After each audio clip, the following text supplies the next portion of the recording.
Assalamualaikum warahmatullahi wabarakatuh. Waalaikumsalam warahmatullahi wabarakatuh. Alhamdulillah, puji syukur atas kehadirat Allah Subhanahu wa taala yang telah melimpahkan rahmat, hidayah serta inayahnya sehingga kita dapat melakukan wawancara pada pagi hari ini dalam keadaan sehat walafiat.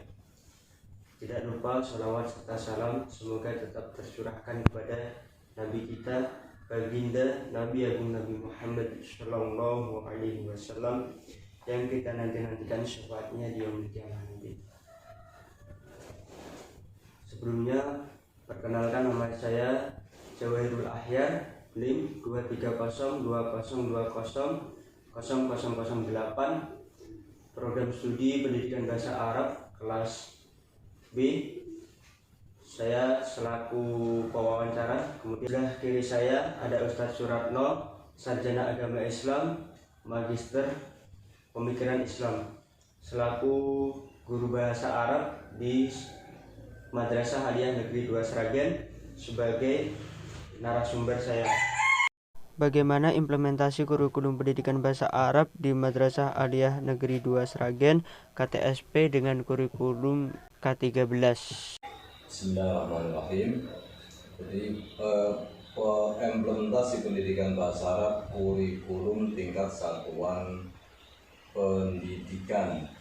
Jadi kalau di tempat Man 2 Sragen, ya, karena saya mengajarnya di Man 2 Sragen, satuan pendidikannya adalah istilahnya tingkat menengah. Jadi satkernya adalah Madrasah Aliyah Negeri 2 Sragen. Setelah kita mengikuti pelaksanaan sebagai salah satu guru di Man 2 Sragen, implementasi pendidikan bahasa Arab kurikulum tingkat satuan pendidikan ini secara teori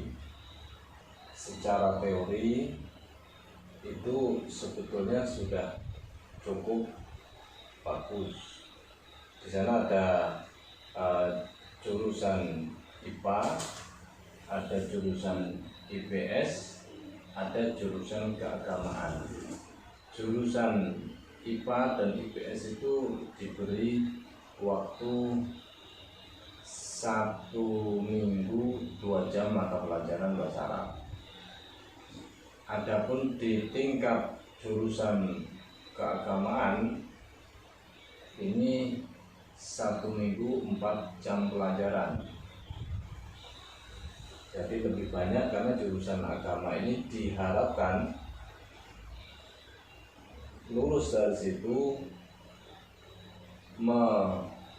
menguasai, setidaknya mempunyai bekal cukup untuk menambah, mendalami agama Islam yang masih kebanyakan dalam bentuk bahasa Arab. Al-Quran juga bahasa Arab, tafsir yang aslinya juga bahasa Arab, hadis juga bahasa Arab, dan kitab-kitab yang lain yang masih bahasa Arab. Jadi kenapa dibikin beda 4 dengan 2 jam ini? Kalau IPS dan IPA itu sekedar melengkapi kurikulum. Kalau agama diberi 4 karena pendidikan pelajaran agama lebih banyak jamnya, sehingga kalau lebih banyak jamnya otomatis bahasa Arab mendapatkan alokasi lebih. Jadi sampai 4 jam pelajaran.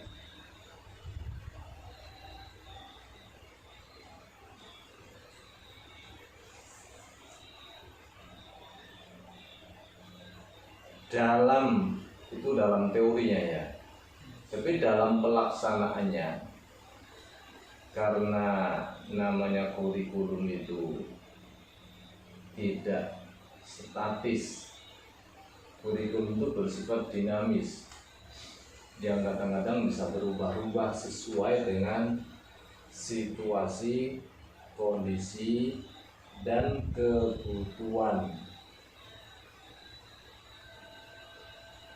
Di situasi aman, tidak ada masalah, maka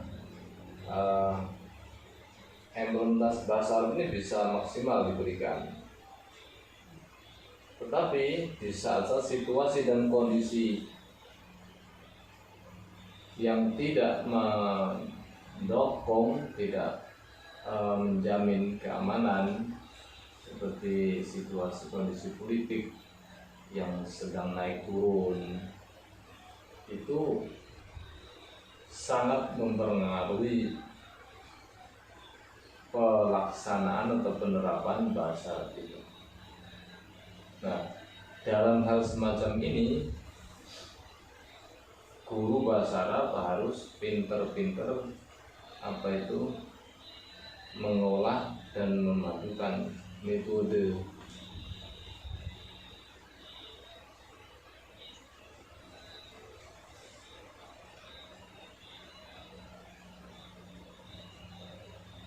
Karena meskipun secara teori diberi jam secara maksimal, tapi ketika situasi kondisi tidak memungkinkan dilaksanakan, maka otomatis berubah.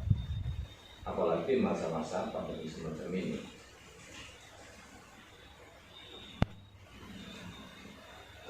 Bagaimana dan apa saja evaluasi dari kurikulum 13 dalam mata pelajaran bahasa Arab di Madrasah Aliyah Negeri 2 Sragen?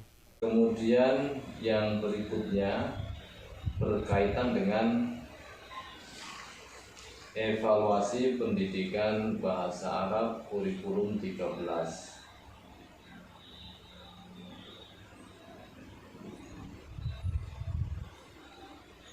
Yang namanya evaluasi menjadi tolok ukur standar berhasil dan tidaknya guru maupun siswa. Jadi yang mendapatkan evaluasi ini, manfaat dari evaluasi itu tidak hanya murid dapat nilai sekian, tapi guru pun mendapat manfaat dari kurikulum, dari evaluasi ini, sehingga ketika hasilnya baik, yang menunjukkan metode guru, pelaksanaan yang disampaikan oleh guru berhasil baik dengan metode yang baik. Tetapi sebaliknya, ketika hasil evaluasi anak-anak, entah itu menyangkut pretest, post-test, baik itu menyangkut ulangan harian bersama atau PHB, penilaian PHB, atau UAS, penilaian ujian akhir semester, atau UAM, akhir ujian madrasah, maka untuk bahasa Arab, ketika melihat hasil rata-rata bagus, maka menunjukkan guru itu berhasil dalam mengajar dengan bagus. Kalau hasilnya kurang bagus, berarti nilai metode guru dalam mengajar mungkin perlu ditingkatkan lebih bagus lagi. Jika yang jurusan agama, karena diberi mata pelajaran lebih banyak, ya, maka insya Allah hasil evaluasi cenderung lebih baik dibandingkan yang jurusan IPA dan IPS, apalagi IPS. Jadi ada bedanya memang. yang jurusan apa itu keagamaan dengan jurusan IPA dan jurusan IPS. Meskipun tidak mutlak kalau agama itu 100% jurusan itu semua peserta 100% enggak. Meskipun jurusan agama ada 1-2 yang memang tidak bisa maksimal hasilnya itu karena latar belakang background pendidikan mereka berbeda-beda ya. Jadi ada yang lulusan MTS terus maju ke aliyah itu linear, maka akan nyambung dengan cepat. Sebaliknya yang lulusan SMP ya, yang tadinya belum pernah mengenal bacaan Quran, yang tadinya belum pernah mendapat pelajaran bahasa Arab sama sekali, berat. Maka ada satu pengalaman kemarin itu ketika ditanya siapa yang bisa membaca Quran, semua ngacung. Ketika ditanya siapa yang ingin masuk surga, semua ngacung. Tetapi ada satu anak yang tidak pernah ngacung, ditanya tentang Quran bisa tanda bisa ngacung, ditanya tentang surga pun tidak ngacung. Saya penasaran, saya tanya, kenapa mas kok kamu diam dan bisa menjawab? Ya saya lebih baik diam karena saya belum tahu apa-apa, saya belum pernah ngerti huruf Quran itu seperti apa. Jadi saya tidak bisa baca Quran. Bahkan sampai kita tanya, masih pengen masuk surga enggak? Tidak. Dia jawab begitu. Wah, ini parah ini. Apa hubungannya dengan evaluasi ini? Artinya seorang guru tidak cukup menilai dari teks apa itu kognitifnya, nilainya 90 dan atau sekedar menilai afektif atau sikapnya saja atau psikomotor keterampilannya saja, tapi harus ketiga-tiganya baik kognitif, afektif maupun psikomotornya harus dinilai juga. Nah, khususnya di masa-masa pandemi ini, serasa bukan hanya bahasa Arab, semua materi pelajaran mengalami masa-masa yang menurun karena kemauan belajar menurun, kemudian kemauan membaca juga menurun, waktu belajar sangat dibatasi, guru dibatasi, tidak bisa bertemu dengan siswa, maka menjadi satu problem. Dampaknya ketika evaluasi, entah itu UAS atau UAM atau UN, maka bisa dilihat seperti ini. Nah, sering pernah ada semacam penelitian dari Bupati Sragen itu, anak-anak yang lulus SLTA ditanya begitu belum, otaknya blank, hatinya blong. Terus istilah saya, kesannya kayak lulusan SMP. Yang lulusan SMP dites sama Bupati ditanya begini, blank, blong. Kesannya kayak lulusan SD. Yang lulus SD juga seperti kayak lulusan TK. Yang lulus TK kayak orang lulus TK. Nah, itu kenyataan dilakukan seperti itu. Makanya terus ditambah satu problem terkait dengan pencapaian hasil evaluasi pendidikan bahasa Arab ini. Saat ini mungkin si Mas Ahyar pernah dengar tentang pernyataan Menteri Agama ya. Pernah nggak kau mendengar pernyataan bahwa bahasa Arab ini dianggap ciri khas teroris, ciri khas radikal begitu? Pernah dengar? Pernah. Mau dihapuskan. Nah, mau dihapus segala macam. Ini sebetulnya sebuah evaluasi yang dipolitisir ya. Ungkapan semacam itu sesuatu yang dipolitisir, seharusnya tidak begitu dijadikan begitu. Kenapa bahasa Arab dianggap mimik, dianggap ini? Karena yang datang ke Indonesia mengajarkan agama itu tak lepas dari orang-orang yang pernah sampai ke Arab.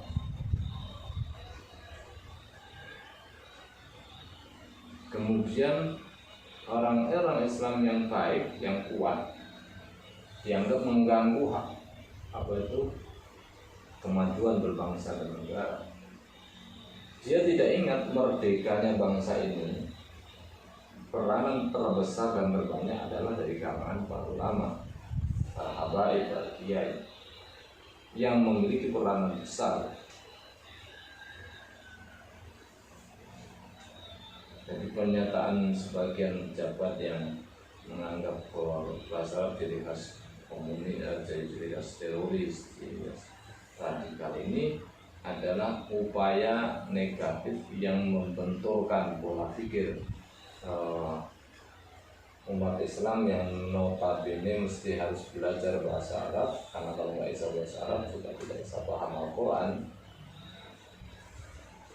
Begitulah hasil evaluasi kurikulum 13 itu merasa terkendala karena adanya kurikulum yang berubah, merasa terkendala karena masalah politik yang sering dijadikan ajang untuk memperbalikkan fakta yang Islam kuat. Seharusnya kalau kita berpegang pada hadis itu, al-Islamu qawiyyu khairun wa habiballah. Orang Muslim yang kuat lebih cintai oleh Allah, ya, lebih baik dan lebih dicintai oleh Allah.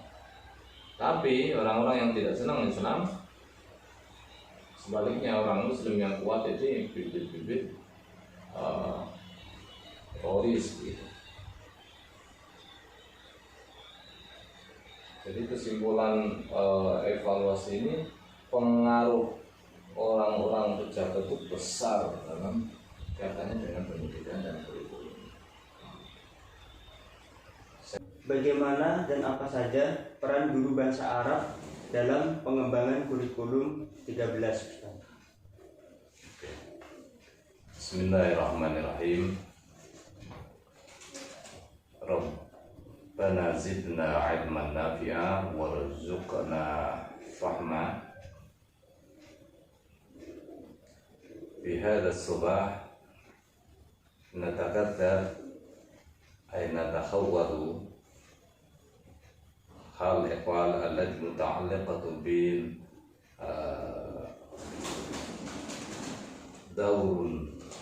daur al-asatid wal asatidah al-lughat al-arabiyyah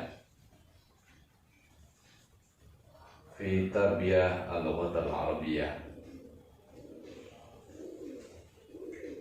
Wa qabla kulli syai'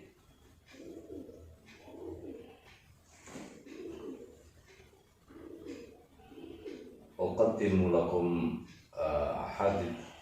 ahadul hadith al-syarif alladhi ma'ruf wa hiya ahibbu lughat al-arabiyyah li thalathatin li'anni arabi wal qur'anu arabi wal kalamu ahli jannah arabi. Rawahu Muslim.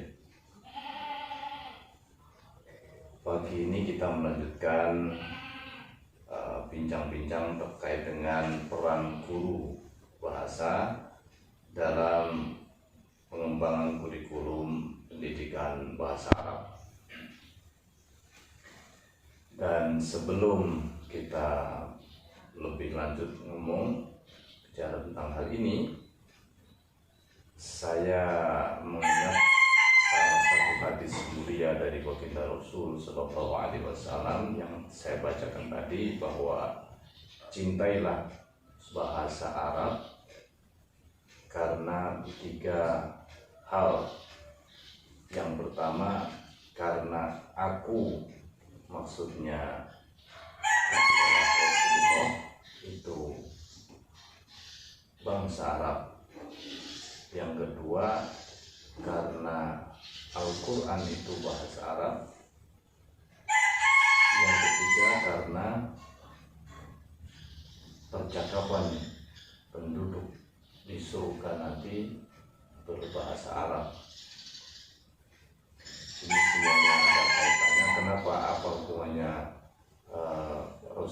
menyuruh cinta bahasa Arab.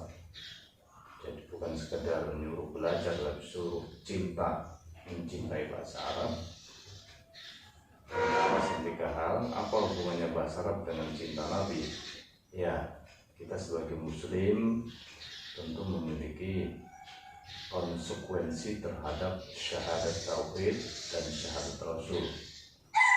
Nah, adapun syahadat tauhid adalah hubungan secara vertikal kepada Allah yang merupakan ikrar, janji dan sumpah untuk beribadah kepada Allah, mengabdi dan taat kepada Allah, mencintai Allah. Kemudian salah satu bukti dan konsekuensi kita cinta kepada Allah, ikrar dan sumpah kita kepada Allah, harus ikrar dan janji pula kepada Rasulullah dan cinta kepada Rasulullah.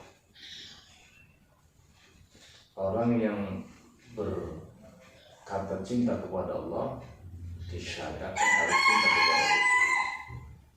Jika cinta kepada Rasul dan taat kepada Rasul, maka berarti orang itu cinta kepada Allah Subhanahu wa Ta'ala. Bukti cinta kepada Rasul Sallallahu Alaihi Wasallam sedang mengikrarkan kalimat syahadat, dan itu berulang-ulang dalam setiap harinya, ya, lebih dari 5 kali dalam sehari semalam itu. Di samping ikrar fil lisan, kemudian yakin fil jinan fil qalb, kemudian amal bil arkan. Nah, cinta kepada Rasulullah ini mencintai orangnya, wa hubbi li ahlil bait wa hubbi sunnatihi, ay sunnah qauliyah atau sunnah fi'liyah atau sunnah takririah. Kita harus mencintai pribadinya Rasulullah, ya, mencintai bentuknya Rasulullah, sifatnya Rasulullah, modelnya Rasulullah, kemudian mencintai sunnah-sunnahnya, mengikutinya, baik cinta sunnah qauliyah, perkataan, sunnah fi'liyah, sunnah yang dilakukan Rasulullah, maupun sunnah takririah yang merupakan ketetapan dan sikap Rasulullah SAW terhadap sesuatu. Bahkan cintanya kepada Rasulullah untuk menunjukkan bahwa kita ini masuk kategori iman kita sudah benar atau belum, maka dalam hadis yang lain disebutkan kamu tidak akan sempurna iman kamu sebelum mencintai Rasulullah melebihi dari cinta kita kepada diri kita, lebih dari orang tua kita, anak kita, harta benda kita, dan seluruh manusia. Nah, summa hubbi lughati, cinta dakwahnya, cinta bahasanya, cinta perjuangannya. Mencintai bahasa Rasulullah merupakan bagian daripada konsekuensi dan bukti atas syahadat kita, terutama syahadat Rasulullah SAW.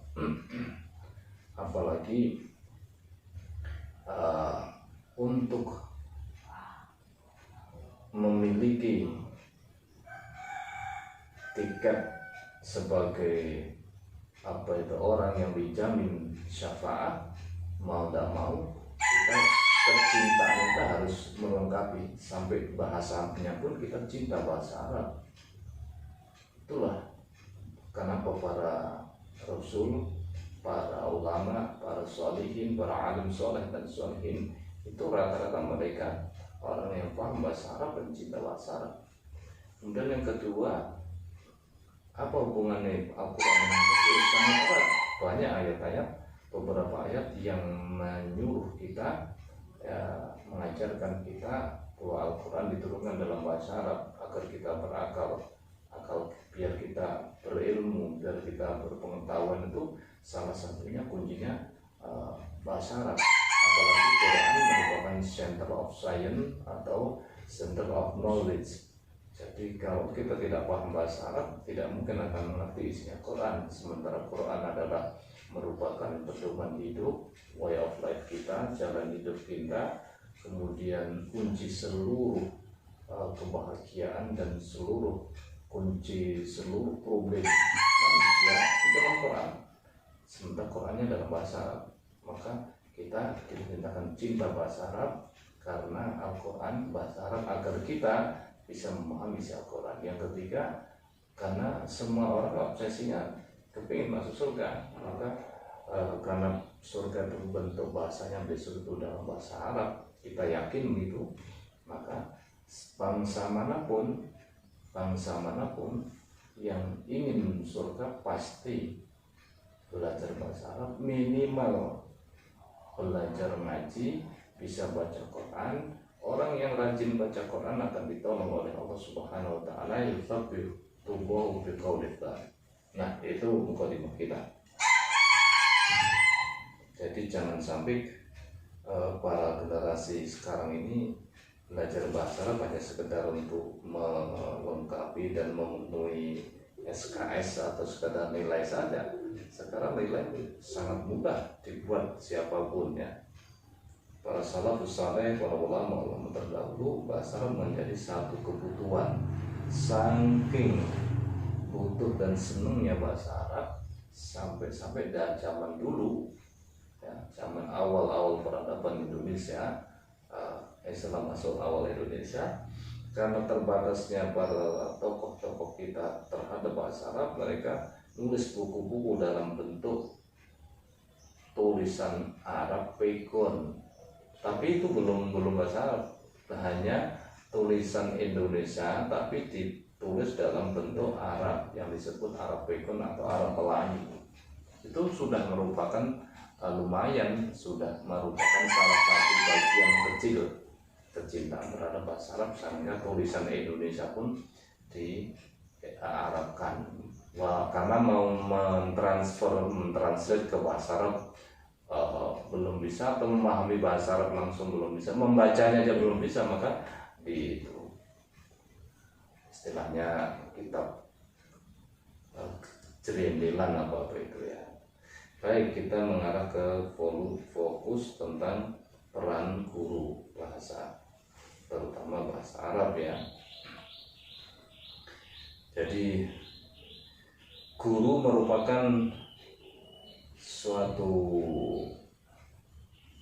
change agent atau key person, tokoh terpenting dan pokok serta utama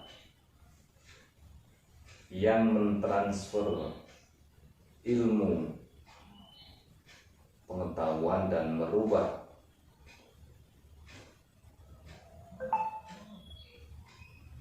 peserta didik atau generasi agar memiliki karakter yang lebih baik.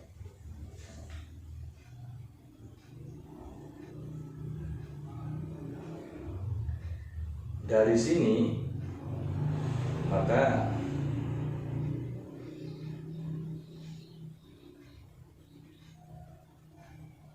ada istilah bahwa dinamakan sebuah pendidikan yang baik itu jika ada unsur-unsur pendidikan, ada guru, ada pendidik, ada tujuan. Ada guru, dua ada pendidik, tiga ada tujuan pendidikan, kemudian ada peserta didik, yang keempat ada lingkungan atau sarana. Nah, dari sinilah maka guru sebagai pendamping yang mencipta, menjadikan, menyusun, membentuk, serta mengembangkan hal-hal yang terkait dalam pembelajaran bahasa Arab bagi pembelajar bahasa Arab. Jadi di era sekarang ini tidak lagi semuanya center kepada guru, sehingga murid tidak tidak bisa aktif, tetapi juga dilibatkan. Tetapi sebaik apapun sarana, sebaik apapun, sepintar apapun, maka sebaik apapun materi pendidikan, dikatakan at-tariqatu ahammu minal madah. Metode lebih penting daripada materi. Meskipun metode segudang tidak menjamin 100%, maka ruhul ustaz, jiwa guru, ahammu minat tariq. Karena yang menjalankan adalah guru, lebih penting daripada metode. Sehingga tidak satupun metode yang sempurna. Di samping ada kelebihan, pasti ada kekurangan. Nah, yang memainkan metode, menjalankan metode adalah suatu peranan yang sangat penting, sangat penting. Maka guru merupakan the rule of game. Guru merupakan yang menjalankan, yang mempunyai peranan terpenting di antara unsur-unsur pendidikan itu. Kemudian juga berikutnya, peran guru dalam masa pandemi ini.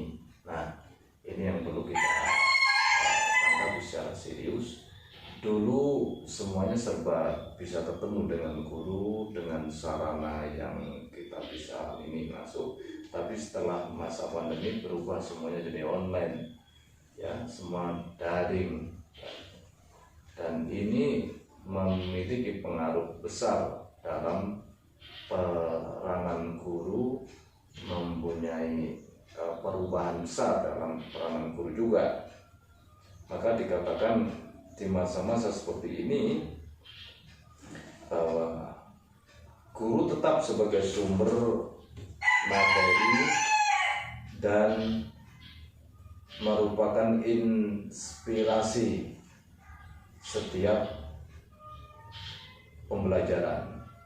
Jadi sumber materi belajar dan merupakan inspirasi daripada setiap pembelajar atau peserta didik. Kemudian guru sebagai organisator, jadi tidak lagi harus banyak ngomong semata, menyampaikan materi atau ceramah saja, tapi harus menjadi organisator. Kemudian guru harus menjadi koordinator.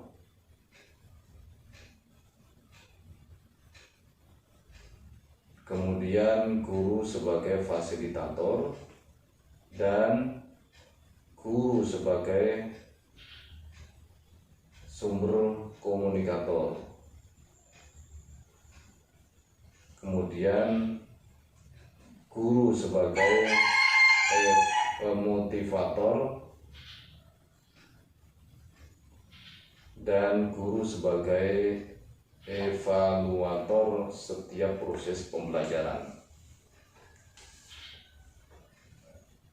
Nah, kenapa perlu organisator? Artinya yang menata, yang mengurus, yang mengontrol, kemudian yang mengendalikan. Ini guru memiliki peranan besar. Jadi tidak cukup diterangkan saja, tapi bagaimana supaya dalam kondisi tidak bisa tatap muka ini tetap bisa mengatur jam sekian harus belajar, jam sekian harus menjelaskan anak-anak yang bisa mengikuti harus bagaimana, yang tidak bisa mengikuti harus bagaimana. Di organisasi sebagaimana saat tatap muka pun harus bisa jalan dengan baik. Jadi tidak ada alasan karena tidak bisa tatap muka kemudian tidak bisa belajar. Jadi, kemudian sebagai koordinator, jadi mengkoordinir semua peserta didik, karena sulit kita mengendalikan. Beda dengan di saat tatap muka dalam satu kelas, dalam satu pengawasan, semua bisa lihat, semua bisa kita mengerti, yang aktif, yang tidak, yang ngantuk. Tapi di saat online ini kita tidak bisa langsung, maka seorang guru harus mampu mengkoordinir peserta didik di mana saja, kapan saja, dalam keadaan saja. Bisa saja anak didik belajar di rumah, bisa saja anak didik belajar sambil di terminal, bisa saja belajar sambil di sawah. Nah, kalau guru tidak bisa mengkoordinir, ya tentunya dengan alat ya secara online, maka tidak ada proses belajar yang baik. Kemudian guru sebagai fasilitator, artinya sebagai guru harus mampu menyiapkan sarana, entah itu materi yang harus dipelajari, entah itu fasilitas terkait dengan aplikasi, umpamanya ya, yang sebagian anak sudah paham tentang aplikasi, tidak ada masalah. Yang lain sekedar mau membuka aplikasi aja, ada yang HP-nya tidak bisa, ada yang error. Nah, maka sebagai fasilitator bukan berarti harus membelikan HP, bukan. Jadi mengatasi, oh ini tidak bisa buka aplikasi karena kurang salah satu aplikasinya, perlu didownloadkan tentang aplikasi ini umpamanya, karena kapasitas HP tidak sama satu dengan yang lain ya. Oh ternyata masalah sinyal, ya coba keluar dari rumah atau ke masjid atau ke tempat lain yang aman. Kemudian sebagai komunikator ini yang memang butuh modal banyak, justru komunikasinya ini, karena meskipun tidak ngajar di kelas, maka tanpa ada komunikasi antara guru dengan murid, bahkan dengan orang tua, ini semua butuh energi, bahkan butuh pulsa yang tidak sedikit ya. Maka sangat dibutuhkan komunikasi yang intensif. Anak dicek di mana, jam berapa mulai belajar, kemudian Anda ada di benda ketemu, bel aja orang tua, kita komunikasi dengan itu pun tidak bisa nyambung, maka perlu visit home, maka dalam rangka komunikasi ini sangat diperlukan. Jadi dalam rangka, kemudian motivator. Nah, memotivasi siswa saat tatap muka sangat mudah, ngomong apapun bisa. Tapi memotivasi siswa didik saat online ini, dikasih motivasi dalam bentuk tulisan, kadang orang memahami bahasa tulis itu susah ya. Maunya kita guru itu begini, diterima, ditafsirkan demikian beda. Maka di samping itu motivasi dalam bentuk tulisan, juga perlu motivasi dalam bentuk bahasa lisan, mungkin dengan voice note, mungkin dengan Google Meeting, atau mungkin dengan video, apa yang bisa kita jadikan sebagai sarana motivasi yang kuat. Dan untuk mencari sumber-sumber motivasi ya, itu sangat mudah sekarang. Banyak hanya persoalan orang atau peserta yang dimotivasi ini yang kadang-kadang tidak sama orangnya. Ada yang bisa menerima dan melaksanakan, ada yang berat. Makanya kemarin saya ceritakan, kita memotivasi punahnya budaya salam selama pandemi ini. Kan orang kan hampir hilang mengucapkan salam, paling kalau pidato, khotbah gitu aja. Tapi ketika seorang pakai ini, masker ini, orang bahasanya tidak assalamualaikum, cuma dungda dinglo gini toh. kedep. Nah, itu saya ulang-ulang menjelaskan salam yang isinya sangat luar biasa, bahwa salam itu ada doa selamat, ada doa rahmat, ada doa barokah. Didoakan kita selamat, mendapat berkat, mendapat rahmat, masya Allah, dan yang mengucapkan dapat pahala, yang membalas juga mendapat pahala. Diulang-ulang, berulang-ulang, tidak paham. Kemudian saya sampaikan, orang yang banyak salamnya tuh banyak selamat, banyak rahmat, banyak berkah, dan insya Allah selamat masuk surga. Itu pun ketika kita berulang-ulang sampai anak yang tidak paham itu kita ambil, kita pindah duduk depan sendiri, belum paham kita pindahkan lagi duduk di dekat meja gurunya, ya, tetap tidak paham, sampai tanya, "Kowe pengen mlebu swarga apa gak?" Jawabnya tidak. Wah, ini sudah aneh ya, satu kelas pertama melengkung. Wah. Nah, itulah pentingnya motivator, kemudian sebagai evaluator. Jadi yang mana evaluasi ini berfungsi bukan hanya sekedar untuk menilai kemampuan dan keberhasilan siswa, ya, secara kognitif, afektif, maupun psikomotor, ya, tetapi juga untuk menilai keberhasilan guru dalam mengajar. Karena selama ini banyak guru bahasa Arab tetapi mengajar pakai bahasa Indonesia, ya. Tapi ada satu dua yang kepingin mengajar pakai bahasa Arab, tapi yang diulang pun juga tidak nyambung. Maka pernah ada satu masalah di IAIN Malang, ya, Universitas Malang itu kan terkenal bahasa Arabnya. Protes mahasiswa ini, "Ya Syekh, kita ini belajar bahasa Arab dari kecil, TK sudah diajarkan bahasa Arab dikit-dikit, MI diulang bahasa Arab, MTS bahasa Arab, MA bahasa Arab, S1 bahasa Arab. Kenapa kita nggak sama bahasa Arab? Kenapa Pak? Dosen juga menyampaikan dalam bahasa Indonesia." Sejak itu terus dosennya terketuk semangatnya, muncullah mahasiswa di Universitas Malang ini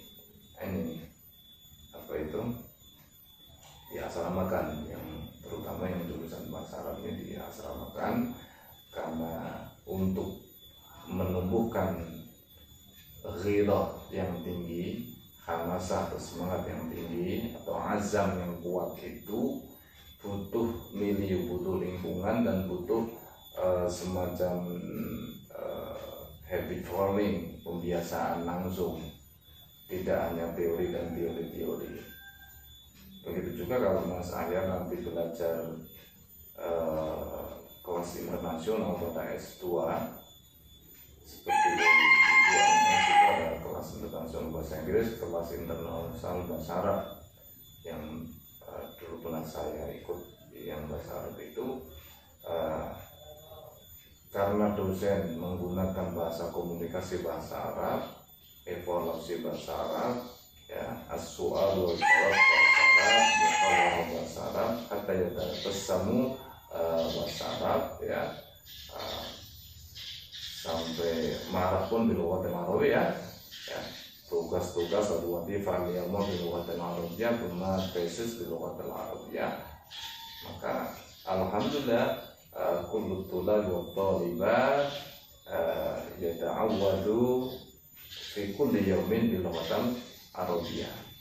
Jadi pentingnya evaluasi bukan hanya sekedar untuk siswa, tapi untuk guru.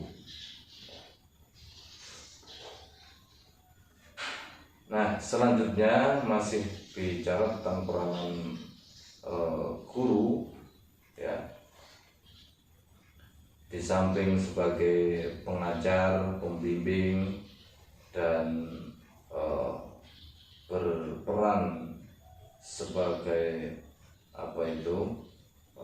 peranan profesi, peranan sosial, jadi peranan moral dan spiritual. Jadi memiliki tanggung jawab yang besar seorang guru itu sebagai profesi yang mengajarkan ilmu pengetahuannya, mempunyai tanggung jawab sebagai ilmuwan, dan kemudian mempunyai tanggung jawab sebagai sosial, karena yang kita ulang ini adalah human society, ya. Kemudian kita harus punya tanggung jawab moral dan spiritual, sehingga bahasa Arab ini bukan hanya sekedar untuk pengetahuan dan pengetahuan, tapi memahami bahasa Arab, belajar bahasa Arab untuk memahami lebih dalam tentang syariat-syariat Islam, khususnya berkaitan dengan moral dan spiritual, karena sumber pokoknya masih dalam bahasa Arab, ya. Jadi kalau ada seorang yang pintar bahasa Arab tapi moralnya tidak baik, spiritual atau ibadahnya juga jelek, itu menunjukkan dia hanya mahir lughat al-arabiyyah fil aqli faqat, wa ma qalbuhu la syai', wa amma fil akhlaq wa fil ibadah laisa syai', tidak punya apa-apa. Dan itu banyak non muslim yang belajar bahasa Arab, itu banyak. Tapi sebagai mahasiswa muslim, maka salah satu fungsi belajar bahasa Arab itu dalam rangka untuk memahami Al-Quran dan Sunnah, kemudian bisa mengamalkan dan mendakwahkan, ya. Itu diantara peranan guru.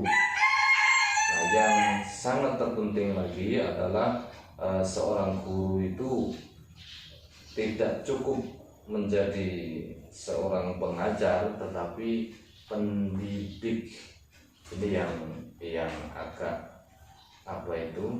sulit dipraktikkan. Kebanyakan orang mengajar materi sampai buku ini diringkas dari satu LKS, ya karena memang dituntut oleh kurikulum begitu, sehingga mendidiknya kurang. Apa bedanya mendidik dan mengajar? Kalau mengajar sekedar mentransfer ilmu, kalau mendidik ada proses membimbing, mengarahkan, menasihati, bahkan mencontoh dan membiasakan contoh atau habit forming. Ini yang sangat langka. Maka guru yang baik di samping sebagai pengajar juga sebagai pendidik, yang mau tidak mau seorang pendidik beda, akan tampil lebih berwibawa daripada sekedar guru pengajar. Kalau dalam ilmu pendidikan guru ada istilah kesak seorang pendidik ini, kesak wibawa. Wibawa tidak dimiliki hanya karena jabatan dan gelarnya tinggi, ya, satu, dua, tiga, bukan. Kewibawaan itu tidak bisa dibeli, tidak bisa dipesan, tidak bisa diperoleh hanya karena gelar. Tapi kesak atau kewibawaan ini diperoleh dari Allah Subhanahu wa Ta'ala, yang diberikan kepada hambanya yang memiliki integritas antara iman, ilmu, dan amal akhlaknya. Seseorang yang memiliki tradisi hubungan spiritual kuat kepada Allah, tahajudnya kuat, fardiyahnya kuat, sunnah-sunnah atau nafilahnya kuat, dan bahkan ditambah puasanya juga kuat, orang ini oleh Allah akan diberi wa yarzuqhul hikmah, akan diberi kepahaman di hatinya, diberi kecerdasan akal dan hati. Bukan hanya cerdas akal, enggak, akalnya cerdas, headnya cerdas, kemudian heartnya juga cerdas. Jadi komplit. Guru bahasa Arab memiliki peranan yang sinergi dalam hal ini. Jadi antara IQ, EQ dan SQ-nya sama-sama. IQ urusan otak, ilmu, kemudian SQ urusan hati, urusan ibadah, harus nyambung sesuai, dan urusan EQ atau emotional quotient berkaitan dengan moral atau akhlak, itu yang merupakan tanggung jawab moral yang harus kita. Saya kira sementara itu terkait dengan peranan guru, sehingga kalau di dunia pun misalkan ada istilah bahwa guru itu adalah memiliki peranan ibadah dan dakwah yang luas sebagai penyambung estafet perjuangan dakwah Rasulullah Shallallahu Alaihi Wasallam. Jadi guru yang baik yang memiliki jiwa dakwah karena menyambung dakwah Rasulullah. Dan kalau kita hubungkan, kalau kita komprehensif seperti itu, insya Allah selalu ada kesempatan untuk mensosialisasikan agar umat Islam ini cinta bahasa Arab, agar bahasa Arab ini tidak hanya menjadi milik kampus atau milik pondok, nanti akan menjadi melahirkan sebuah tren yang memiliki kebiasaan dan dicintai, dipraktekkan oleh masyarakat, seperti halnya muncul istilah kampung Inggris di Pare ya, berdiri. Semua orang ngejar ke sana. Termasuk anak saya, Mas Dik yang di Taif ini, yang di Saudi, sebelum berangkat ke sana itu, sebelum ikut-ikutan sana. Untuk dapat beasiswa kemarin di Pare. Bahasa Arab itu sebetulnya merupakan aqdalullah, bahasa tertinggi, aqdalullah, bahasa terkaya, dan merupakan aktsarullah, bahasa yang terbanyak digunakan sebetulnya. Hanya karena ada kesan dari bekas penjajah ini, memang dulu penjajah Belanda itu setiap wong untuk mampu ke Arab itu wis benci dulu, maka dicitrakan. Sementara untuk bincang-bincang pagi ini terkait dengan peranan guru bahasa Arab yang sangat penting dan sangat erat dengan dunia dakwah dan sangat erat dengan urusan-urusan ibadah, urusan-urusan akhlak ya, kondisi Islam. Dan cukupkan saya mengakui banyak khilaf, banyak kekurangan, masih jauh ya, masih jauh, kekurangan masih banyak, terutama berkaitan dengan kurikulum. Mungkin lebih pasnya nanti tanya kepada guru kurikulum di Manduan dulu Pak Langgeng, sekarang Bu Wardah. Bu Wardah itu yang sebagai waka kurikulum, wakil kepala madrasah bidang kurikulum. Mungkin kalau ingin lebih rinci tentang implementasi jam-jam dan sebagainya, alokasi jam, maka bertanya kepada beliau. Kurang lebih saya mohon maaf, mudah-mudahan sedikit yang saya berikan manfaat. Kita akhiri.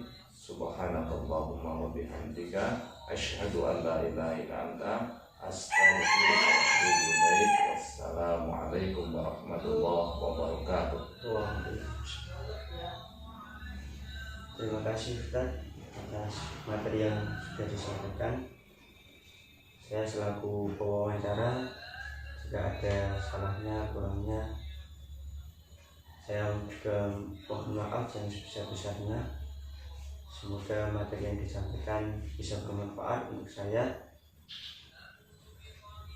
Terima kasih banyak. Sama-sama. Wassalamualaikum warahmatullahi wabarakatuh. Waalaikumsalam.